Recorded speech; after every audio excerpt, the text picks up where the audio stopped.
బ్రతకవలసిన వారం. ఎందుకంటే ఇవన్నీ కూడా జరగవలసినటువంటి విషయాలు కొన్ని వేల సంవత్సరాల క్రితమే ప్రవచనాత్మకంగా వ్రాయబడినటువంటి సంగతులు ఇవన్నీ. కానీ నెరవేర్పు కాలం వచ్చిందని మనం గమనించి ఇంకా దేవుని కొరకు మరింత ధైర్యంగా, దేవుని కొరకు మరింత విశ్వాసరహితంగా జీవించడానికి మనము సిద్ధపడవలసినటువంటి వారం. దేవునికి స్తోత్రం, హల్లెలూయా. కనుక ఈరోజు మరలా మనం శ్రీకాకుళం వెళ్ళవలసి ఉంది కనుక త్వరగా ఒక 4 మాటలు మీకు తెలియచేయాలని ఆశపడుతున్నా. మర్మాలు ఏమీ చెప్పను, కానీ విన్న సంగతులే మరలా కొన్నిటిని మనం ఈ ఉదయకాలం జ్ఞాపకం చేసుకుందాం.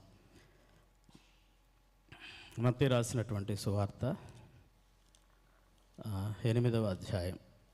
మత్తయి రాసిన సువార్త 8వ అధ్యాయము. ఇక్కడ మనందరికీ బాగా చదువుకున్న, బైబిల్ చదివిన మనందరికీ కూడా ఈ విషయాలు బాగా తెలిసే ఉంటాయి. ఇక్కడ ఒక వ్యక్తి ఉన్నాడు. ఆయన ఎవరు? శతాధిపతి. మత్తయి రాసిన సువార్త 8వ అధ్యాయం 5వ వచనం నుండి కూడా చదివితే, అమ్మా చదవద్దులే. ఒక శతాధిపతి ఇక్కడ ఉన్నాడు. ఈ శతాధిపతి దగ్గర ఒక 100 మంది కింద పనిచేసేవారు ఉన్నారు. ఈ కింద పనిచేసే 100 మందిలో ఒక దాసునికి అనారోగ్యము కలిగింది. అనారోగ్యం కలిగినప్పుడు ఎలా బాధపడుతున్నాడంటే అక్కడ అంటున్నాడు, నా దాసుడు పక్షవాయువుతో మిగులు బాధపడుచు ఇంటిలో పడి ఉన్నాడని చెప్పి ఆయనను వేడుకొనెను. ఇంటిలో పడి ఉన్నాడు. ఎవరైనా ఒక పనివాడు. దాసుడు అంటే ఎవరు? తన కింద పనిచేసే వ్యక్తి. 100 మందిలో ఈయన కూడా ఒక వ్యక్తి. 100 మందిలో ఒక అతనికి బాగోలేకపోతే యజమానుడిగా తన యొక్క శతాధిపతి తన పట్ల ఎంతో బాధ్యతారహితంగా తన కొరకు ఏం చేశాడంటే ప్రభువు దగ్గరికి వెళ్ళి ఏం చేశాడట, వేడుకున్నాడు. అయ్యా, నా దాసుడు మిగుల పక్షవాయువుతో బాధపడుచున్నాడు కనుక ఆయన్ను మీరు బాగు చేయాలి. ఇది నిజంగా ఎంతో గొప్ప సంగతి. నిజంగా ఈయన శతాధిపతి ఇక్కడ ఒక క్రైస్తవుడు కాదు. యేసుక్రీస్తు గురించి ఆయనకి పెద్దగా, యేసుక్రీస్తు గురించి టోకీగా తెలుసు. ఆయన స్వస్థపరుస్తారని, ఆయన బాగు చేయగలడని, ఆయన దేవుడని ఆ మాత్రమో తెలుసు. కానీ ఈరోజు దేవుని పిల్లలైన మనం, క్రైస్తవులైన మనం ప్రతి ఆదివారం, శుక్రవారం లేకపోతే ప్రతిదినము దేవుని వాక్యం వింటున్నటువంటి మనం దేవుని గురించి ఈయన కంటే కూడా మనకు బాగా తెలుసా లేదండి? తెలుసు. కానీ ఈయనకుండే విశ్వాసం నిజంగా ఎంతో గొప్పది. ఎంత విశ్వాసం అంటే తన దగ్గర ఉండేటువంటి తన దాసుడు పక్షవాయువుతో ఉన్నాడు అనే సంగతి తను ఆలోచించి తను బాగుపడాలనేటువంటి ఆశ కలిగి ప్రభువు దగ్గరికి తన యొక్క పరిస్థితిని తీసుకొని వచ్చి అంటున్నాడు, ప్రభువా ఇగో ఈ పరిస్థితిలో ఉన్నాడని ఏం చేశారట, ఆయన యొద్ద వేడుకున్నాడు. అప్పుడు ప్రభు అన్నాడు, నేను బాగు చేస్తాను, నేను వస్తానని చెప్తే ఆయన ఒకే మాట చెప్తున్నాడు, అయ్యా నా ఇంట్లోనికి వచ్చుటకు నేను పాత్రుని కాను, నువ్వు మాట మాత్రము సెలవిమ్ము, నా దాసుడు స్వస్థపరచబడతాడు. హల్లెలూయా.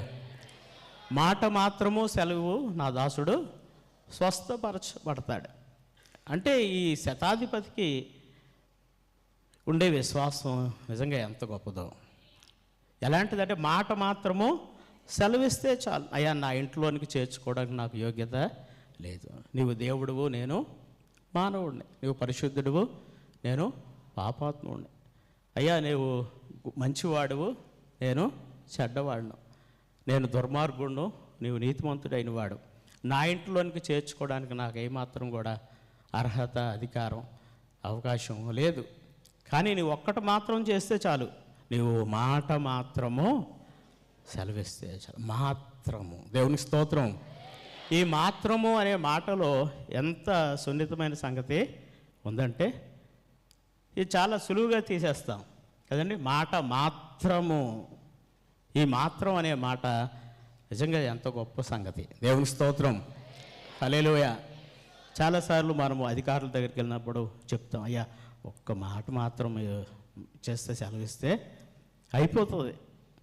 లేకపోతే నాయకుల దగ్గరికి వెళ్ళినప్పుడు అయ్యా మీరు ఒక్క మాట చెప్తే మాత్రం అయిపోతుంది అని ఏం చేస్తుంటాం, మనం రిక్వెస్ట్ చేస్తాం. కానీ ప్రభువు దగ్గర కూడా ఈయన చేసిన రిక్వెస్ట్ ఏంటంటే, అయ్యా నువ్వు మాట మాత్రము సెలవిస్తే నా దాసుడు బాగా అయిపోతాడు.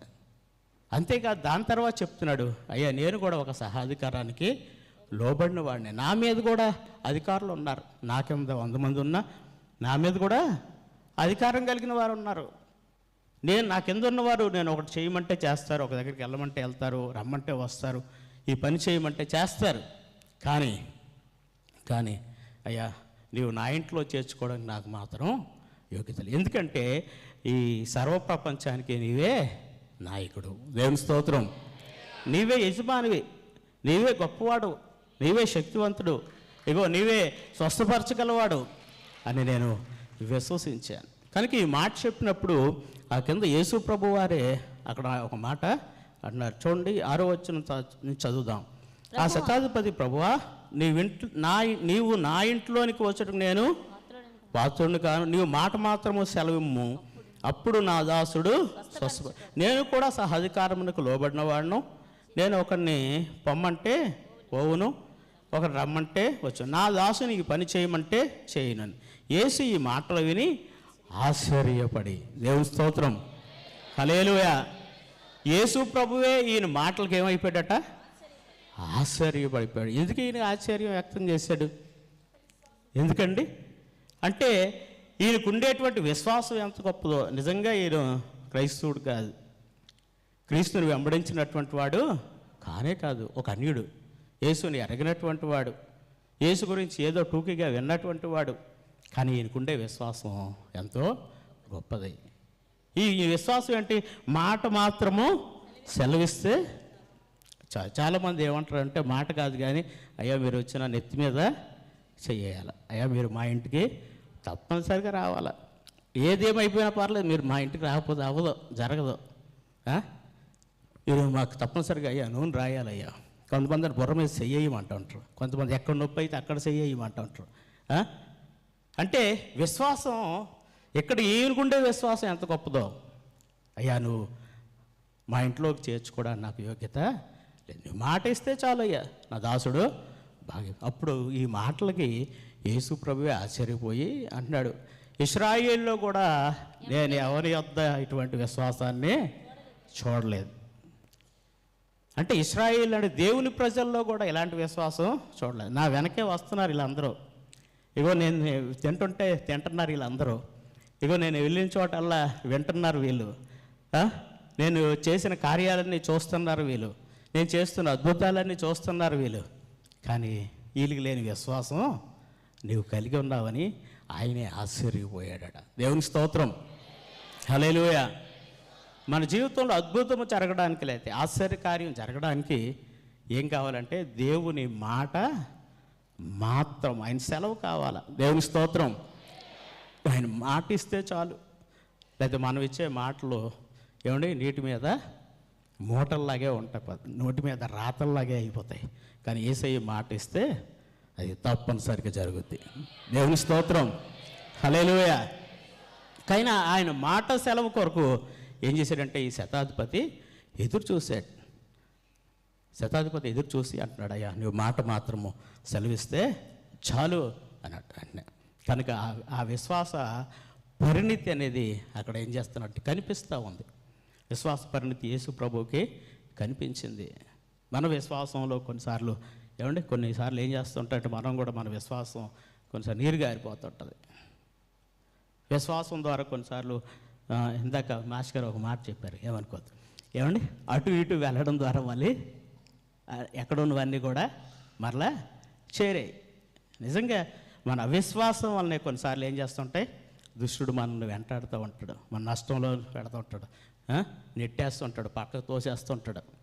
అంటే ఆయనకి చెందవలసినటువంటి మహిమ, లేకపోతే ఆయనకి చెందవలసిన ఘనత, లేకపోతే ఆయనకి చెందవలసిన గొప్పతనం వేరే ఎవరికి చెందడం ఆయనకి ఇష్టం లేదు. దేవునికి స్తోత్రం, హల్లెలూయా.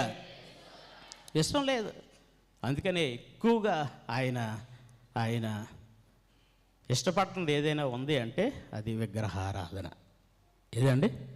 విగ్రహారాధన. అంటే తనకి అందుకనే ఆయన యొక్క ఆజ్ఞలలో కూడా ప్రధానమైన మొట్టమొదటి ఆజ్ఞ ఏంటంటే అదే ఏంటి, భూమి మీద భూమి కింద, ఆకాశం మీద ఆకాశం కింద ఎక్కడైనా ఇగో నేను తప్ప నీకు ఉండకూడదు. దేవుని స్తోత్రం, హల్లెలూయా.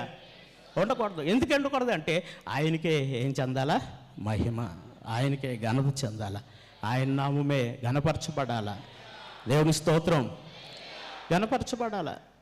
ఆయనకి ఒక విధంగా చూసినట్లయితే ఆయనకి అది ఒక స్వార్థం అనుకోవచ్చు, ఏదైనా అనుకోవచ్చు. నేను తప్ప అంటే ఎందుకంటే ఈ సర్వ సృష్టికి ఆయనే కారకుడు కనుక ఆయన మాట చెప్పగలుగుతున్నాడు కనుక ఆయన మాట ఇస్తే ఏమవుతుందట? ఏం జరుగుతుంది? స్వస్థత జరుగుతుంది. ఆ పక్షవాయువు గలవాడు ఇంకో చోట రాస్తాడు, ఈయన ఈ శతాధిపతి వెళ్ళినప్పటికీ ఆ యొక్క దాసుడు లేసి కూర్చున్నాడట. దేవుని స్తోత్రం. ఎప్పుడైతే నువ్వు మాట మాత్రము సెలవిస్తే చాలు అని ప్రభువుకి ఎప్పుడైతే ఈ మాట చెప్పాడో, ఈయన వెంటనే ఇంటికి వెళ్ళిపోయిన తర్వాత అక్కడ ఇంటి దగ్గర లేచి ఆ దాసుడు కూర్చున్నాడట. దేవుని స్తోత్రం, హల్లెలూయా. ఇవాళ అక్కడ వజ్రపుకొత్తూరు చర్చికి ఒక ఆయన్ని మోసుకొని వచ్చారు. ఎవరినాటి పక్షవాయు గల ఆయన ఒక ఆయన్ని మోసుకొని వచ్చారు. కనీసం ఆయన ఈ కాలు కూడా కదపలేకపోతున్నాడు, ఈ చెయ్యి కూడా కదపలేకపోతున్నాడు. ఏమీ అస్సలు అవకాశం చలనం లేదు. కానీ ఈరోజు తన కొరకు ప్రార్థన చేశాం కనుక దేవుడు వచ్చే వారానికి ఏదో ఒక అద్భుతమైన క్రియ కొంచెంగా చేస్తాడు. దేవుని స్తోత్రం. నేను ఒకటే చెప్పాను ఏంటంటే మీకు వెంటనే బాగైపోతుందని మాత్రం ఎప్పుడు అనుకోవద్దు. మీకు క్రమేపీ దేవుడు తప్పనిసరిగా మిమ్మల్ని బాగు చేస్తాడు. దేవుని స్తోత్రం, హల్లెలూయా. కానీ మీరు నమ్మితే చాలు. రెండోది చూడండి, మార్కు రాసిన వార్త.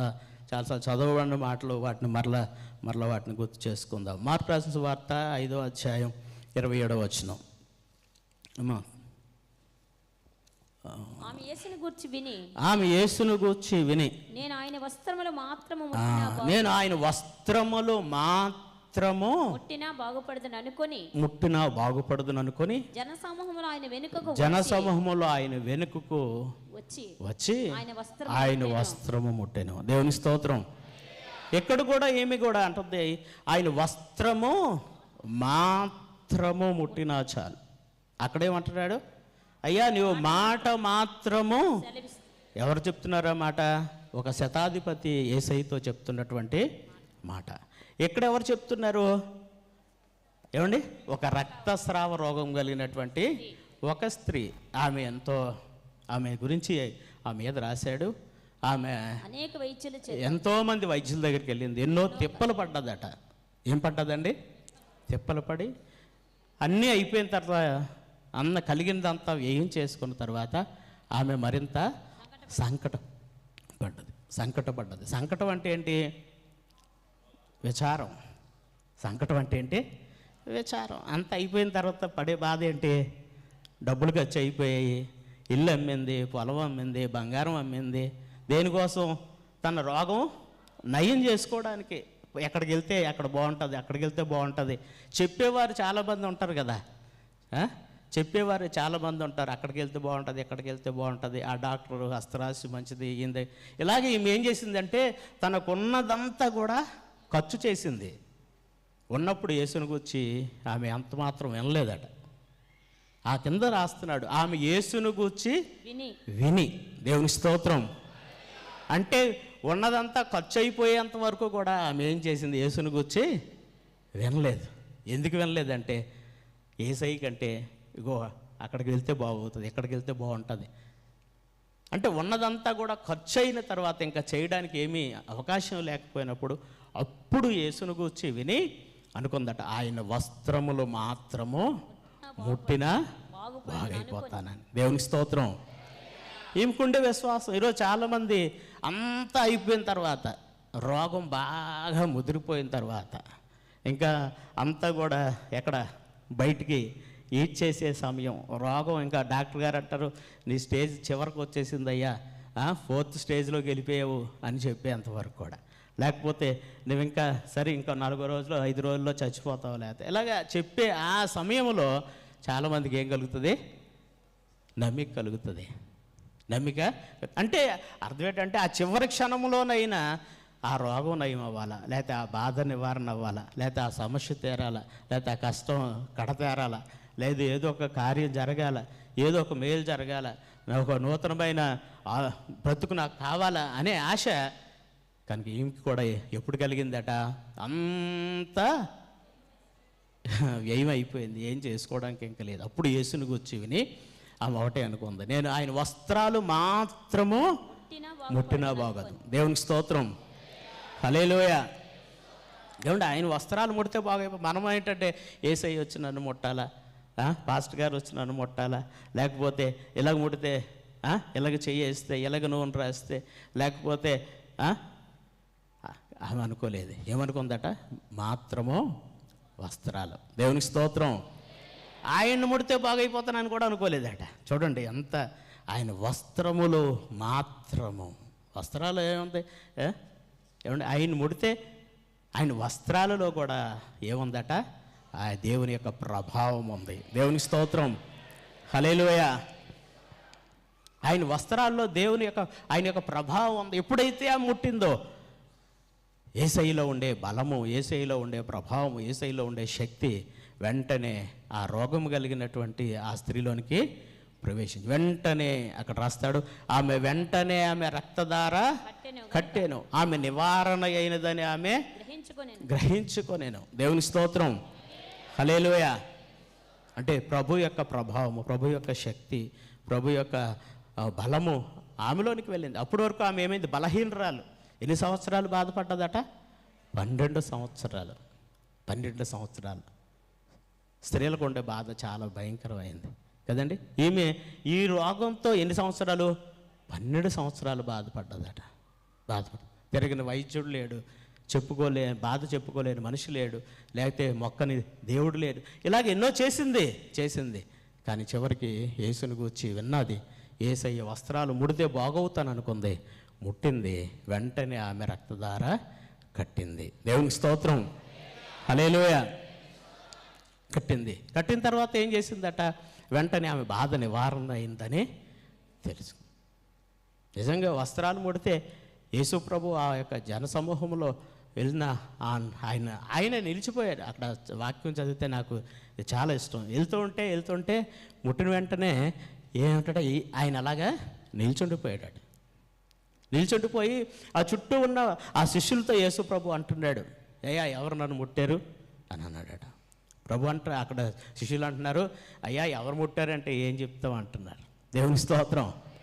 ఎంతమంది జనసమూహంలో నీ వెనక ఎంతమంది అడుగులేస్తుంటే, నీ వెనక ఎంతమంది నడుస్తూ ఉంటే, ఎంత గుంపులుగా చేరి నడుస్తూ ఉంటే ఎవరు ముట్టారంటే ఏం చెప్తాం? లేదు నన్ను ఎవరో ముట్టారు. దేవుని స్తోత్రం, హల్లెలూయా. అంటే ఈమె ముట్టడానికి ఒక కారణము ఉంది. ఈమె స్వస్థత పొందాలని ఆశతో ముట్టింది. దేవునికి స్తోత్రం. ఈరోజు మందిరానికి చాలామంది దేనికి వస్తారో అంటే ఒక్కొక్క ఆలోచన ఉంటుంది. ఏమండి? ఒక్కొక్క ఆలోచన ఉంటుంది. దేవుని మందిరానికి చాలామంది జనాలు వస్తారండి, మనం వెళ్తే బాగుంటుంది, అక్కడ కొంతమంది స్నేహితులతో మాట్లాడుకోవడానికి అవకాశం ఉంటుంది అని కొంతమంది. ఏమండి? ఇలాగే వచ్చిన వాళ్ళు లేరా? కొంతమంది చూసి వాళ్ళ అమ్మాయి చీర ఎంత బాగుందో చీరలు చూడడానికి వచ్చేవాళ్ళు కొంతమంది. కానీ ఈ అమ్మాయి దేనికి వచ్చిందట? ఈ గుంపులోన యేసయ్య వస్త్రాలు ముట్టడానికి కారణం ఏంటంటే ఆమె స్వస్థత పొందాలని. దేవునికి స్తోత్రం. కానీ ముట్టింది, స్వస్థత పొందింది. స్వస్థత పొందిన తర్వాత ఆమె ఏం చేసిందంటే ఆ కింద చూడండి,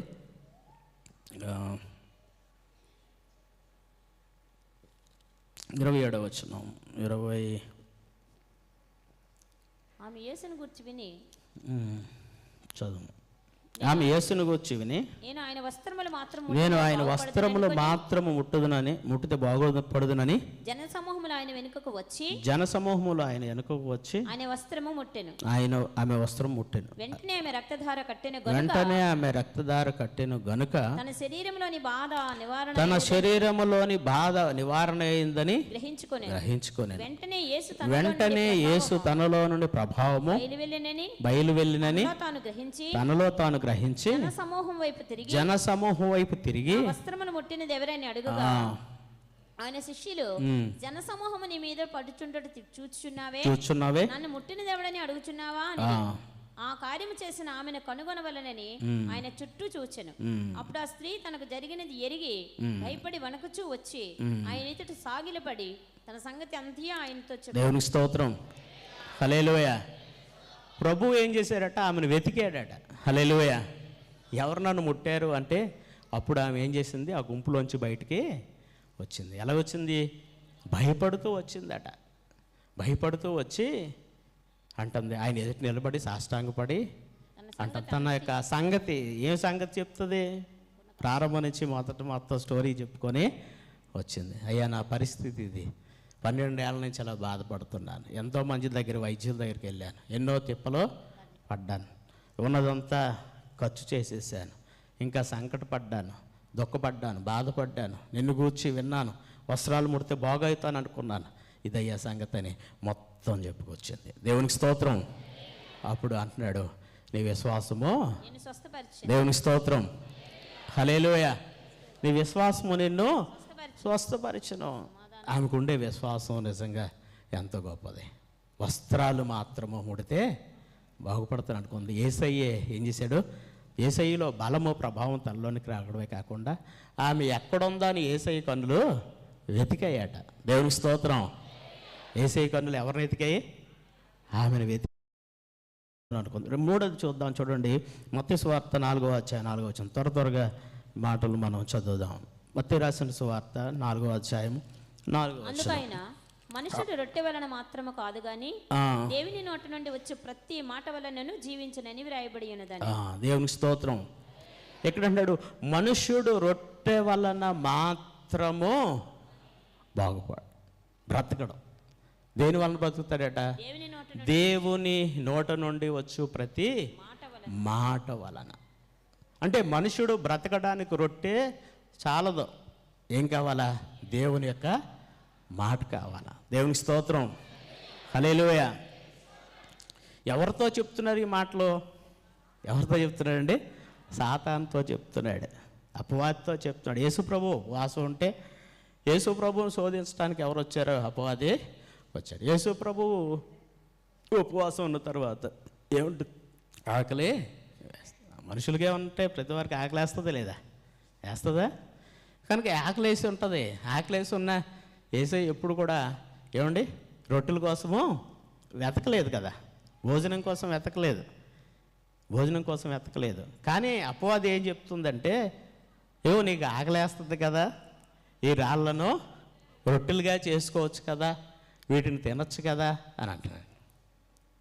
అప్పుడప్పుడు అపవాది లేకపోతే దుష్టుడు ఇలాగా శోధిస్తుంటాడు, టెంప్టింగ్ కలిగిస్తుంటాడు. ఉపవాసం ఉన్నప్పుడు, చాలామంది ఉపవాసాలు ఉన్నప్పుడు ఏం కలిగిస్తుందంటే, ఎప్పుడు వండని వంటలు, అటువంటి వాసనలు, అటువంటివన్నీ కూడా అప్పుడే వస్తూ ఉంటాయి ఉపవాసం ఉన్నప్పుడు. ఎందుకంటే మనము తినడానికి అవి తొందర పెడుతూ ఉంటాయి, ఆకలి కలిగిస్తూ ఉంటాయి. ఆకలి పైకి చెప్తాం కానీ ఏం ఆకలి లేదండి అంటాం, కానీ లోపల మాత్రం ఆకలి వేస్తూ ఉంటుంది. కనుక ఎక్కడ కూడా ఏంటంటే యేసు ప్రభునే స్వయంగా శోధించడానికి అపవాది వస్తే అపవాదితో ఈ మాటలు చెప్తున్నాడు. మనుష్యుడు రొట్టె వలన మాత్రం కాదు కానీ దేవుని నోట నుండి వచ్చు ప్రతి మాట వలన మనుష్యుడు జీవిస్తాడు. హల్లెలూయా, హల్లెలూయా, హల్లెలూయా. ఏమంటే కొంతమంది ఉపవాసం ఉండి నెల కొలది కూడా ఏం చేస్తున్నారు? ఉపవాసం ఉండగలదు. ఎక్కడి నుంచి వస్తుంది? నిజంగా శక్తి దేవుని వల్లనే వస్తూ ఉంది. హల్లెలూయా. ఏమంటే 2 పూటలు ఉన్నోళ్ళు, కొంతమంది 3 పూటలు కూడా ఏమంటే లిక్విడ్తో తాగి అప్పుడప్పుడు తాగి 40 రోజులు కూడా ఉండిపోయిన వాళ్ళు కూడా ఉన్నారు. మనుషులమే కదా, మనం కూడా మనుషులమే కదా. కానీ జీవించే శక్తి ఎవరిస్తారు? దేవుడే ఇస్తాడు. హల్లెలూయా, హల్లెలూయా. బ్రతకడానికి రొట్టె చాలదు కానీ దేవుని నోటి నుండి వచ్చే ప్రతి మాట మనిషిని ఏం చేస్తుంది? బ్రతికిస్తుంది. దేవునికి స్తోత్రం. మనం నిత్యము జీవింప చేయడానికి కారణం ఏంటంటే దేవుని యొక్క మాట. దేవుని యొక్క మాట ఇది ఎక్కడ ఉందట? లేఖనంలో ఉందనే సంగతి ఎవరికి చెప్తున్నాడు? అపవాదికి చెప్తా ఉన్నాడు. దేవునికి స్తోత్రం, అంటే అపవాదికి వాక్యం తెలుసా లేదా? ఆ? అపవాదికి వాక్యం బాగా తెలుసు, మనకంటే ఎక్కువ తెలుసు వాక్యం. తెలుసా లేదా? ఎక్కడున్నాడు? యేసు ప్రభుతో పాటు, దేవునితో పాటు, దేవుని పక్కనే ఉండి ఏమండి ఈ ఆర్కెస్ట్రా వాయించినోడికి వాక్యం తెలియదా? దేవునికి స్తోత్రం. మనకంటే బాగా తెలుసు. అందుకే యేసు ప్రభువుని శోధించడానికి ఆడు వచ్చాడు. కానీ యేసయ్య చెప్తున్నాడు వాక్యంలో ఇలాగ ఉంది, జాగ్రత్త. దేవునికి స్తోత్రం. హల్లెలూయా. మొదటిసారి చెప్పాడు, రెండోసారి చెప్పాడు, మూడోసారి ఏం చెప్పాడే? గసిరేశాడు. దేవునికి స్తోత్రం. గద్దించాడు మూడోసారి, మరి నువ్వు ఇక్కడ ఉండడానికి వీల్లేదు, సాతానా ఎక్కడికి పోమన్నాడు? వెనక్కి పో, ముందుకు మరి రాకు. దేవునికి స్తోత్రం. ఎందుకంటే ఆడు మాట ఎట్టుంటే ఏం చేస్తాడు?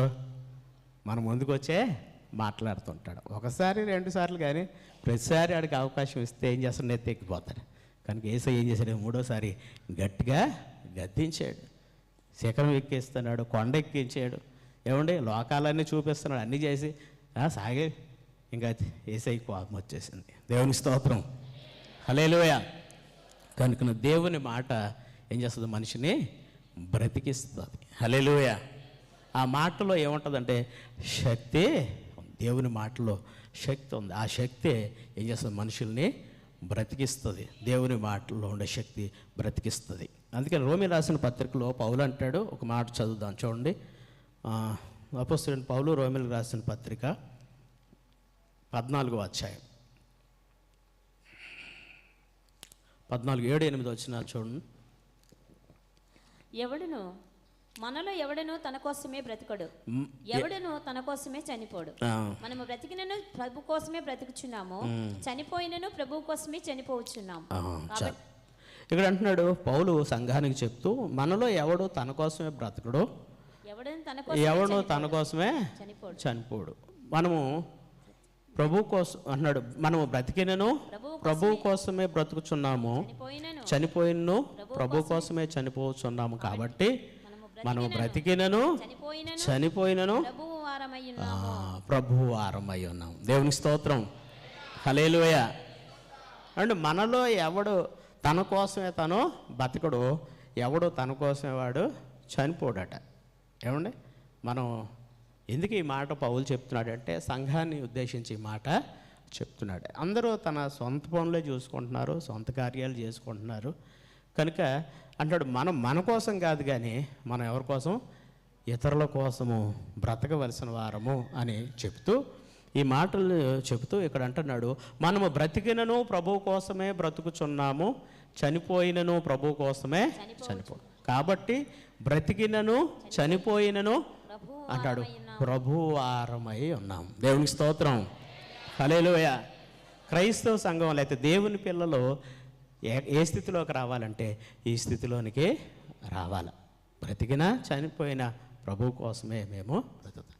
పౌలు అంటాడు ఆ యొక్క ఫిలిప్పీ రాసిన పత్రిక 2వ అధ్యాయం 21వ వచనంలో అంటాడు, నా మట్టుకైతే బ్రతుకుట క్రీస్తే, చావైతే లాభము అని చెప్పి ఆ కింద ఇంకా మాటలు చెప్తాడు. చదవండి ఎవరైనా. అయినను శరీరముతో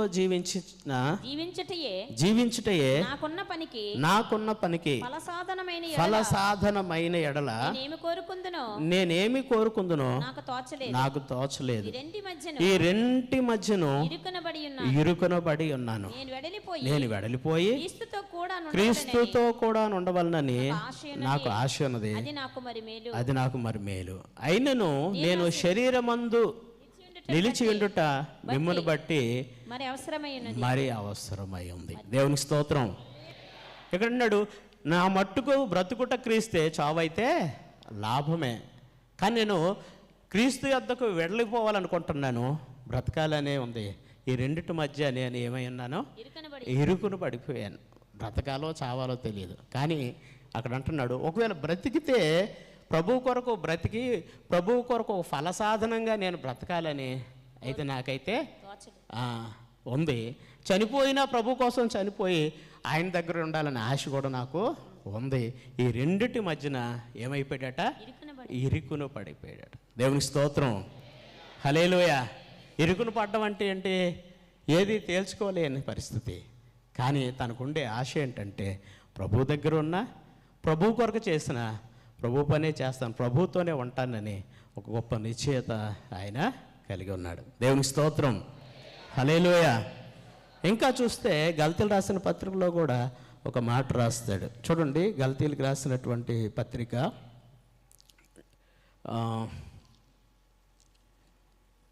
20వ అధ్యాయం 2వ అధ్యాయము 20వ వచనం.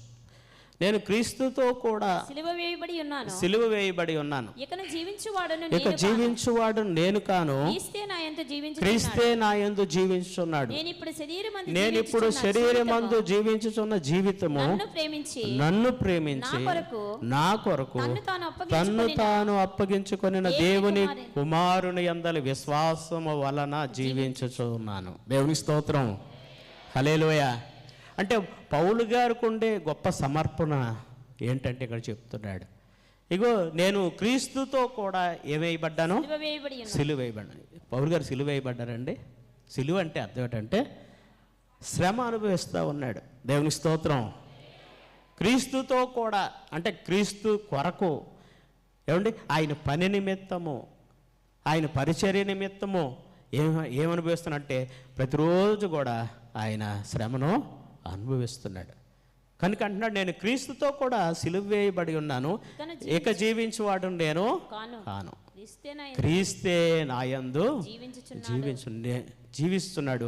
నేనిప్పుడు శరీరమందు జీవించుచున్న జీవితము, ఈ జీవితం ఎవరిచ్చారంటే నన్ను ప్రేమించి అంటాడు నా కొరకు తన్ను తాను అప్పగించుకున్న దేవుని కుమారుని యందలి విశ్వాసము వలన జీవిస్తున్నాను. హల్లెలూయా అన్నాడు. తన జీవితానికి సారథి ఎవరంటే ప్రభు అని, ఆయన కొరకు బ్రతుకుతున్నానని, ఆయన కొరకు చనిపోతానని, ఆయన కొరకు శ్రమ పడతానని, ఆయన కొరకు దెబ్బలు అంటే ప్రతిదీ కూడాను ఏం చేయాలి, విశ్వాసము వలన ఏంటి ఇవన్నీ కూడా ఆయన చేయగలుగుతున్నాడు. హల్లెలూయా అన్నాడు. బ్రతికినా చనిపోయినా ప్రభు కోసమే అంటున్నాడు. ఇంకొక మాట చెప్పి ముగించేస్తాను, సమయం కూడా అయిపోతుంది. మార్కు రాసిన సువార్త 5:36 త్వరగా ఈ మాట చదివేద్దాం. మార్కు రాసిన సువార్త 5:36. యేసు వారు చెప్పిన మాట లక్ష్య పెట్టగా భయపడకమో నమ్మిక మాత్రం ఉంచమని సమాజపు మందిరపు అధికారితో చెప్పి పేతురు యాకోబు సహోదరుడు యోహాను అని వారిని తప్ప ఇక్కడ మాట చదువుతాను. యేసు వారు చెప్పిన మాటలు లక్ష్య పెట్టక భయపడకము నమ్మిక మాత్రం ఉంచుమని సమాజ మందిరపు అధికారితో చెప్పాను. దేవునికి స్తోత్రం, హల్లెలూయా. ఇక్కడ ఎవరితో చెప్పారంటే యేసు ప్రభు ఎవరితో చెప్తున్నాడు, సమాజ మందిరపు అధికారితో చెప్తున్నాడు. నువ్వు వారు బాటను లక్ష్య పెట్టక ఏం చేయమంటున్నాడు, నమ్మిక మాత్రము ఉంచు. ఎందుకంటే అప్పటికే ఈ సమాజ మందిరపు అధికారి యొక్క కుమార్తె ఏమైంది, చనిపోయింది. అందరూ కూడా వచ్చి అన్నాడు, బోధకుడికి మీరు ఎందుకు ఇంకా శ్రమ పెడుతున్నారు అని చెప్పి అందరూ కూడా ఏం చేస్తున్నారు అంటున్నారు.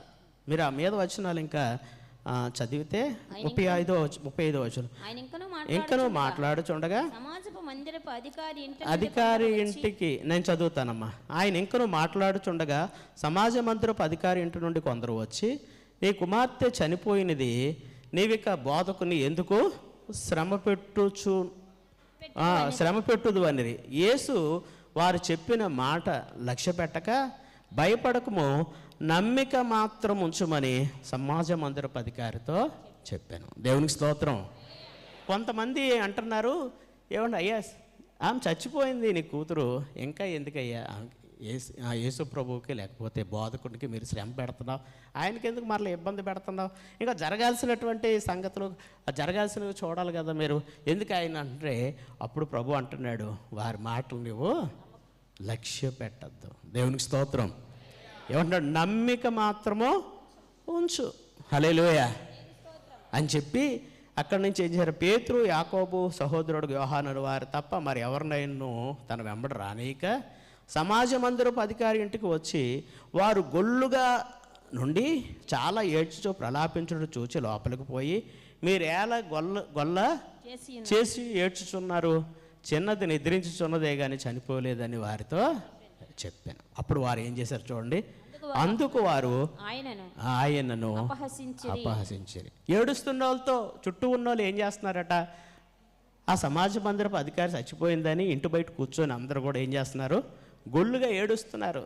ఏడుస్తుంటే వాళ్ళందరినీ సముదాయించి ఆమె చనిపోలేదు, ఆమె బ్రతికే ఉంది, మీరు ఎందుకు ఏడుస్తున్నారంటే వాళ్ళందరూ కూడా ఏం చేస్తున్నారు, అబ్బా ఈయన పిచ్చోడు, యేసు ప్రభు బోధకుడు పిచ్చోడు, ఆల్రెడీ చచ్చిపోయింది, లోపల ఆమె పరుండబెట్టబడి ఉంది, పాడిగట్ట అంతా కూడా సిద్ధం చేసేస్తున్నాం, ఇలాంటి టైంలో వచ్చి ఇలాంటి మాటలు చెప్తాడేంటి, ఈయనకి ఏమైనా పిచ్చి పట్టిందా అన్నట్లుగా ఆయన ఏం చేశారట, అపహాస్యం చేశారట, అపహాస్యం చేశారు.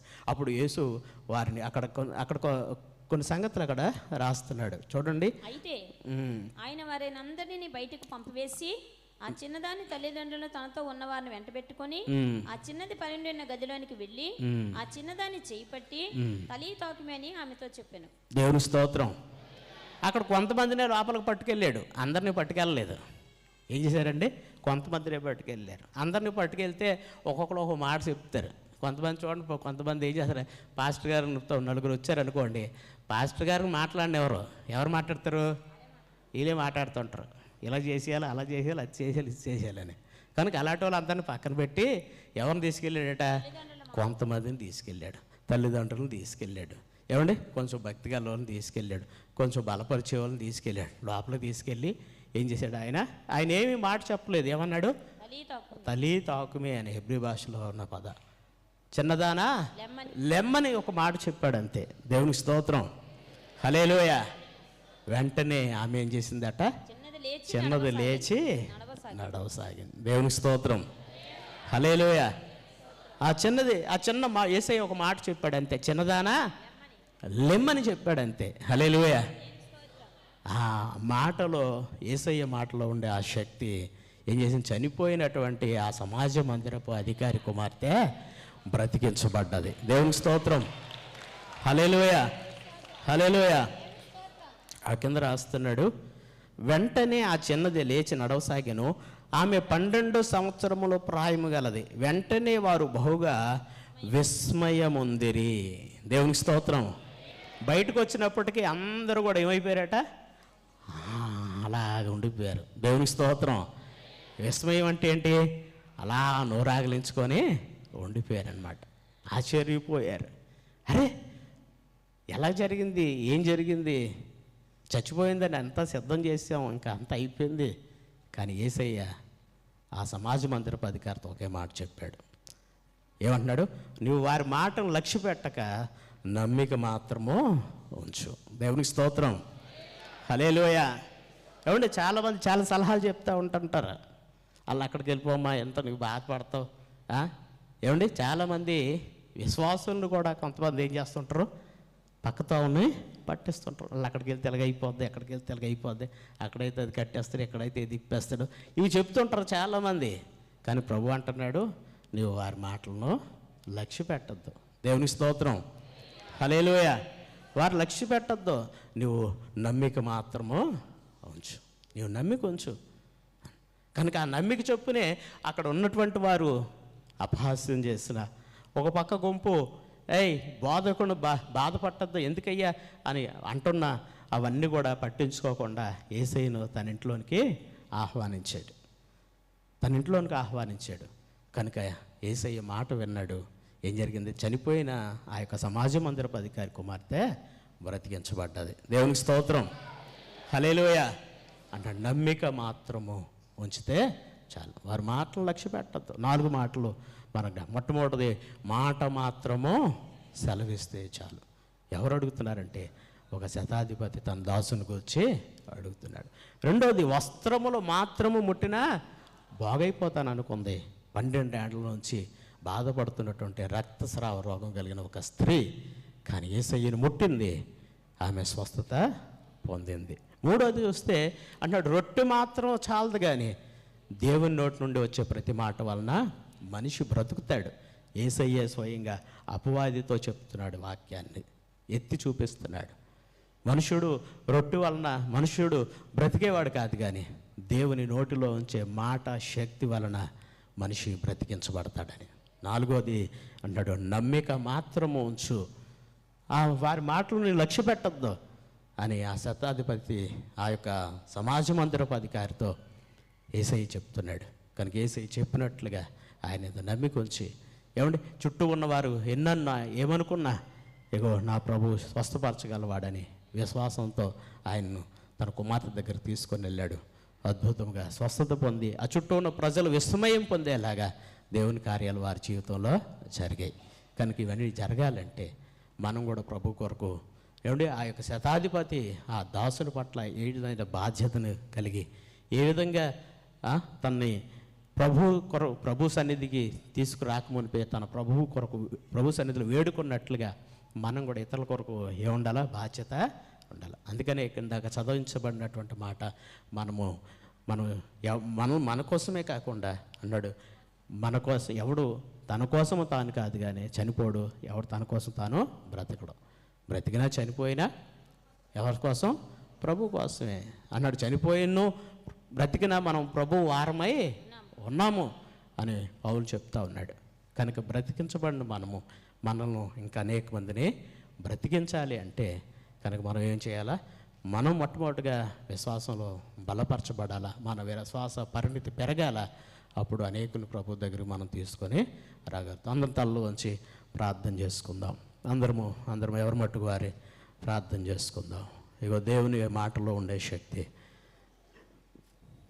ఎంత గొప్పదో ఈ ఉదయకాలం మనం విన్నాం. మాట మాత్రము సెలవిస్తే చాలని ఆ యొక్క దాసును గూర్చి ఆ శతాధిపతి మొర్రపెట్టినట్లుగానే మనం కూడా అనేక సార్లు మనకుండా ఉండే అస్వస్థత అవ్వచ్చు, లేకపోతే అశాంతి అవ్వచ్చు, లేకపోతే బలహీనతలు అవ్వచ్చు, ఎన్నో భయాలు అవ్వచ్చు, ఎన్నో నష్టాలు అవ్వచ్చు, ఎన్నో ప్రతికూల పరిస్థితులు అవ్వచ్చు. కానీ దేవుని మాటలో ఉండే శక్తి ఎటువంటిదో ఆ యొక్క శతాధిపతి గ్రహించాడు. అన్నాడు, ఇశ్రాయేల్లో కూడా నేను ఇంత విశ్వాసం చూడలేదని ఆయన సాక్ష్యం ఇస్తున్నాడు. కనుక ఈ ఉదయకాల సమయంలో ప్రభా నువ్వు మాట మాత్రము సెలవిస్తే చాలు అయ్యా నేను బాగుపడతాను అని ఎవరి మట్టుకు వారే ప్రార్థన చేసుకుందాం.